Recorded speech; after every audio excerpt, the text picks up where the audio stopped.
Good morning, brothers and the occasional sister. Good morning, you beautiful beast. Hi, Clay. Fucking high, alright. Get me high. You didn't put me in the shed last night. And that's because I was perving at your ass. Oh, Clay. You fellas know that all machines are women, don't you? They're all she's, they're not he's. Nah, that wouldn't be right. Anyway, we gave her a clean. The bloody pollen. Look at it, it's everywhere. I mean, you know, I got my four-wheel drive dirty. We don't want that, do we? I actually haven't had it off-road yet. Not serious off-road, and I won't until I get her wrapped. But isn't she beautiful? I would like to tidy this luminage up a bit, but the thing about shrink wrapping it is you can't get to your terminals if you need to change something. So I don't know what to do there. Probably just leave it. And my spare tyre is slightly smaller. It'll limp home, but ideally I want one the same size as these suckers. Some of you asked about the deck. I just made up Blackwalls, and this honeycomb stuff is real tough, although it does scratch very easily. That's right, fly right over right in the middle of me vlog, make a whole lot of bloody noise, go around circles around the house, why don't you? Yeah, you are going around circles now. Probably can hear me. You're fucking close enough to hear me, mate. So Blackwalls made these up, the whole thing, and what I'm getting done is I'm getting another set of these here, exactly the same, bent the same and made the same, identical. I've measured that, and we'll get some slots put down in here, so we've got those H bars at the back, or H racks, that way you can put timber on, or your kayak and everything. A few of you have suggested that I get a wrap on it, and I reckon it's a bloody good idea, because it's got a new paint job, but it ain't going to be new for long. Every little scratch I know where they are, and I haven't had it like 400 kilometres so far. This is 2024. And even here, there's a wee scratch on the door there, just a new one I noticed yesterday. I don't know how it got there, like a good scratch. And there'll be plenty more. And of course, once I start using it for what it's actually for, it's going to get covered in scratches. I mean, my ute is not only covered in scratches, but it's got dents all over it and everything. Anyway, got a few messages from guys that work on these. A few blokes in Aussie saying, no, these here will never be as fast as the 2.8 that's tweaked. And I just totally disagree. I know you guys work on them and you see them and I don't, but it's just a simple mathematical equation of displacement. This has got 1.7 litres more than the 2.8 vehicle, and the 2.8 is tuned right up the bum hole, so it gives out full tit, whereas these are detuned because they are basically a agricultural vehicle designed for that, and they're designed for a long life. You get 1,000,000 K out of these if you don't fart around with the engine, if you just let it chug over. How does it drive on the road right now? It's horrible as far as, I mean, if I want to go fast, then that cheap sports car right there, that's my beast for going fast. If I want to get out there and get a bit of a stiffy, like powering down the road, then this thing here, which is like 10 grand worth of car, you know, compared to this over here, which is like 10 grand for probably the seat covers, well, it's an exaggeration, the winch and the bull bar, this here is really, if I want to go fast, but I haven't bought that to go fast, but I can make it go fast if I sort the tune out, because they are detuned if I get it chipped and that. But as I've talked before, that means also changing the cooling system, because the gases get so hot in the engine they'll cook the top of the pistons. But no, as far as, I mean, the reason you buy a V8 is when you're driving around, you know you've got that extra displacement, and you know that if you need to use it, it's there if you want to play around with the engine a bit and sort the tuning out. But right now it's under warranty, and that would fart around with that, so I'm not going to do that for it. Anyway, we'll take it for a wee drive. So she's got a name, Black Betty. Whoa, Black Betty, bam lamb. Yeah. Good morning, Black Betty. Good morning, Clay. Oh, how's my girl this morning, eh? Oh, Clay. Yes, you like that, don't you? Okay. It's funny how they give you this key. It's got this big brick on the end of it, and then you've got a key without nothing on it. Why couldn't they just make the brick part of the key? Anyway, Black Betty, we're going to stick it in the hole. Oh, Clay, are you going to turn me on? Damn right I am. Just heat you up a little bit first. All the lights blinking off. A little bit of tit. Oh, look at the old bonnet go. Boom, boom. This thing comes on and sorts itself out. Caution. Yes, and if we go into reverse, it brings up the reverse camera. How cool is that? We'll just turn that music down so we don't get a copyright strike. You can see the house. How cool is that? The Aussie ones don't come out with that. 4 on the floor.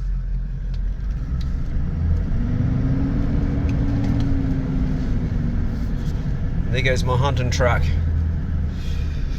Right, we're going to go for a wee spin. Round the corner. She's been so wet underfoot down here. One thing about the seats and these here is they're fantastic.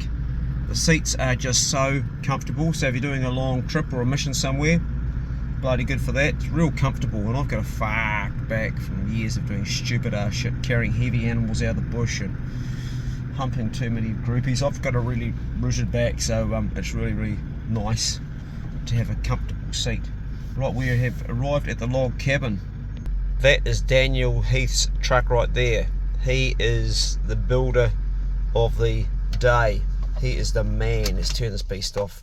He is just such a good bugger to have around right now.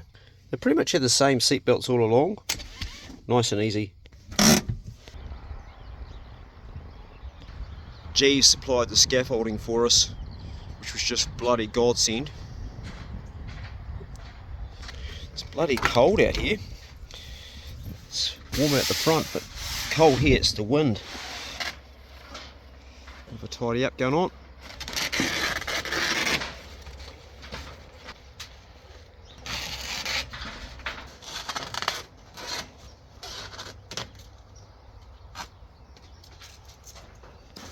Nice one. That's where our window's going to go for that side there, somewhere up there. We've got our support rods here, up there, so it's got to be within there. And I'm thinking, yeah, that looks pretty damn good where you got it, bro. If I got it about a little bit low. Yep. That looks good there. Gee, you're going to get the chainsaw and just whack it out and then put it in. About there. Yeah, that'd be cool. It's about the same height. Looks like not high windows. a little bit bigger maybe. No, they're both the same size. Both same size, yep. Daniel transported those slabs on this here and bought them from Christchurch. And they will become the door. Or doors at least. The main front door will be made out of slab. And once we cut this out and put this in, the back one will be timber made together, just normal timber. Fireplace will go over here outside, got a little hobbit to go in there. The window up there is for the mezzanine floor. The bed will be up there looking out to the north, to the mountains. After Daniel's finished this job, he's available for other jobs, and it's not too far now. Daniel's based in North Canterbury. His truck is completely set up for work, and he's got a rooftop camper that can go on top. Like while he's working on this job, he's staying over there. That's the hut that we built for young fellas that sometimes their life falls apart and they need a place to hang out. I've had a lot of young men stay there in the last year since we had it, and it's just a sort of retreat. But right now it's Daniel's little fuddy while he's working on this job. But as I said, he can put his rooftop camper on and he can come and stay at your place and build. He's a real accomplished builder. This has been like a dream for me come true. It's a bucket list thing, you know, having a log cabin. These guys donated the scaffolding, which is just bloody awesome. When the scaffolding's gone, it's going to look even better. Being based in Rangiora means that Daniel's got to travel all the way, and so far he's clocked up 10,000 k in his ute just working on this job. But he can do jobs on the coast like Hokitika or around North Canterbury, but further afield if he needs to, depending on the job. So if you need a good builder, I highly recommend Daniel, because he's just here gone beyond. It's so difficult doing a job like this. Every one of those logs has got to be scribed. Well, first of all, the log's got to be debarked, water blasted, cleaned, so tools are clean on it. Then it's got to be cut, and then it's got to be scribed and measured, lifted up, put in place, then taken back down and recut, then put back up, sometimes 2 or 3 times. And that there's difficult when you're dealing with an 80 kg to 100 kg log. Some of these are that much because they're 3 meters long.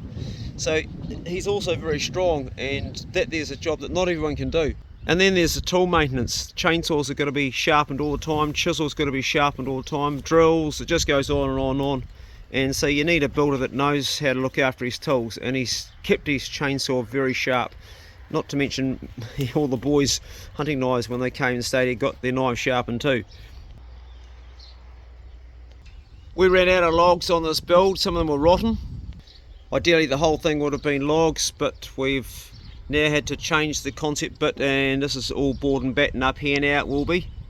That's the timber we're using, and I've painted all this with Sickens paint. It's a really expensive paint, it's a coating, but I recommend it for this sort of stuff. It just doesn't go black like your oil does, gets that mould, doesn't get that, and it lasts a long time, it looks good. This colour's actually pine. I did all the barge boards before Daniel put them up, made it a lot easier, and you can see the board and batten under there. It's actually not really board, it's just all batten, it's all the same. Yeah, board, yeah, I don't know why I'm saying board and batten. Yeah, because board is board, isn't it? So board and batten style, but it's board and board. And it's the same stuff that Daniel's going to make the back door out of too. We're going to line the inside of this just because it doesn't look very nice, and aesthetically it would be nicer to have some timber in there. You could paint it, but I'm going to put some timber in there, not sure what yet, we have to talk about that. We'll line all that too. And there's our window there. I've got the glass already for it to go in, just got to paint this around. Today I'm going to paint this here, that's today's job. Going to put some in there just to keep the weather out. Dan just got the windows drawn in, just need chainsaw now, bro. Well, it'll be next month now. I don't want to open it up before the wind comes. No, yep. It's been really good watching the process of Daniel scribing these logs. I had a crack at it myself, and I can tell you, yeah, it looks easy. Nah, it's not. Because not only are you going to scribe each saddle here, but you're going to scribe each individual log to lay on top of the next one, because they're all of course not uniform.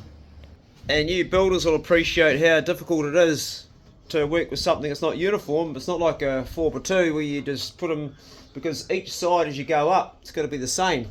And surprisingly, when we got to the top it was pretty much the same. I think the roof, is the roof a little bit out at one end, bro, like a fraction because of the angle? Yeah, that side's about 30 mil shorter. 30 mil shorter over the length. Which, when you consider using logs for the whole thing, is incredible, because nothing is uniform, and you did it just by guesswork, like looking at it, eh? Oh, pure luck. Pure luck? A little bit of skill, but yeah. Luck. Yeah, luck, I don't know who says that, but yeah, no, you've got that magic thing. It's like how you end up with a corrugated iron. All of the logs are all insulated with this stuff here. You can see it poking out. That's actually llama wool and also sheep wool. It's in between it to stop air going through, also insulation. And of course she's sitting on damp cloth at the bottom on this concrete slab, which is, this is a 4x2 slab this here, and there's a room outside for the fireplace, which is going to go on top of it. So internally it's got quite a bit of space, but most of the space is actually upstairs. There's a heap of space up there. It's going to be great when this is gone, because keep on knocking their heads on it. Anyway, that is where the log cabin is to date, brothers, and the occasional sister. She's looking pretty bloody good, isn't it? Pretty bloody good indeed. We got some good weather for the next 24 hours, and it's going to rain, so I've got to go and do those windows, get some paint for them. Whoa, Black Betty, oh bam-a-lam. Did you miss me? You know you did. I sometimes come down here and I sit in my truck and I have a wee dream. I smell the upholstery, that new smell you get with your new vehicle, and I sit in here and I go, you know, old man, this is what you always wanted to have, and there you got it. And was it as much fun dreaming about it as it was having it? And you know, the dream is just as good as having it. So if you've got something you want, enjoy the dreaming of it, because I've got it now, but I still have to pinch myself sometimes and wonder if is it really real I've got this truck, because I've always wanted this. I would have liked to have had it when I was younger, and I could throw my body into harder and harsher environments, but that's okay. We do the best of what we've got, don't we? Anyway, Black Betty, I'm back. Let's kick her in the guts. It never ever gets tiring, It's always fun. Good girl. Show us your mirror, come on. Where's your reversing mirror? There we go. Lovely, lovely, tell your mother. We'll back down this little orchard road. Trying to scratch the apple trees on it. She actually won't get up the hill because it's wet.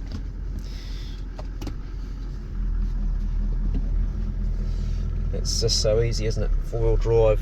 It wouldn't back up there, it's a big wet patch. Just get round on the farm. You can see where I've been skidding there on the grass. Go to have four-wheel drive on the farm. She's real comfortable to sit in, real comfortable to drive. But as far as getting away off the mark, I was at an intersection a couple of days ago and I had to fang it to get across and she was sluggish. And that's because they are detuned. And I think a throttle controller might help get the juice to the carby a little bit faster.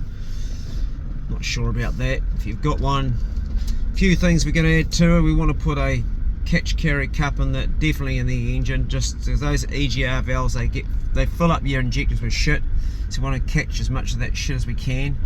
That's, I think, is a good investment. Another thing I want to put on her is I want to put some under seal underneath her. I think that's a good investment. My neighbour's taken Sassy out of the paddock, maybe because there's going to be some bad weather coming. They're going to put her in the stable maybe. That's Sassy, she's been staying in my land. That's Rebecca and Pete. He's a good bugger. He came up with his digger after I knocked that bull over and we took all the meat off. He buried the hide and the bones and everything and the guts. Very helpful bloke to have on the farm. Pete and Rebecca, they run the camping ground here in Tasman, opposite me. And there's people that live there full time, and there's also people that like to camp out during the season. I think she'll be open in another month. They'll be back into it. Yeah, righto, we'll bugger off down to Guthrie Bound and pick up some paint and some brushes and start on that job. As I go over these corrugations, you watch the bonnet, it should flex a little bit. See that there flexing? Don't even notice that. Maybe it's not, but it's one thing that does. It pisses me off a bit. Well, it doesn't piss me off, but it's just like they all do it, the new ones. I don't know why they made it do that. They could have fixed it up with a bit of ribbing inside, spent a few extra bucks. I mean, it's not like these are cheap, but hey, in the scheme of things, I'm not too worried about it. Right, I better get my ass out of four-wheel drive because I don't need to be in that still before I get onto the main road in front of me. That's Construct over there. And that's Clint's van, that one there. Clint's a good bastard, real good bastard. So smooth, beautiful. You can actually get an extension on these, so they come up to here. That'd be kind of cool. You go up here with a big stick like a truck, up there. I like the idea of that actually. Yeah, take that out and put an extension in. Might do that yet.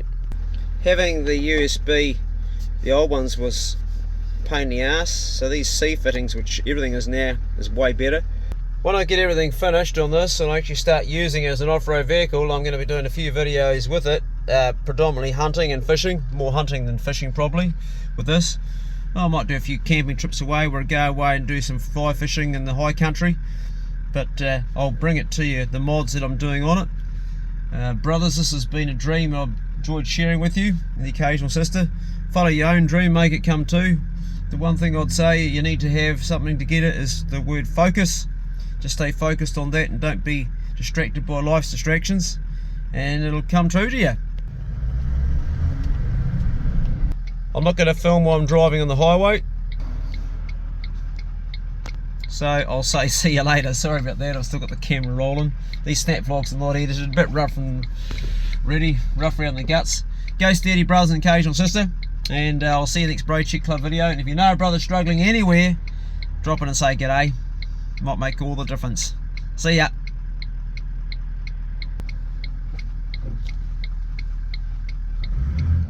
Oh, we're still running. Didn't realise that. Turn off your bloody camera, Clay. Turn it off.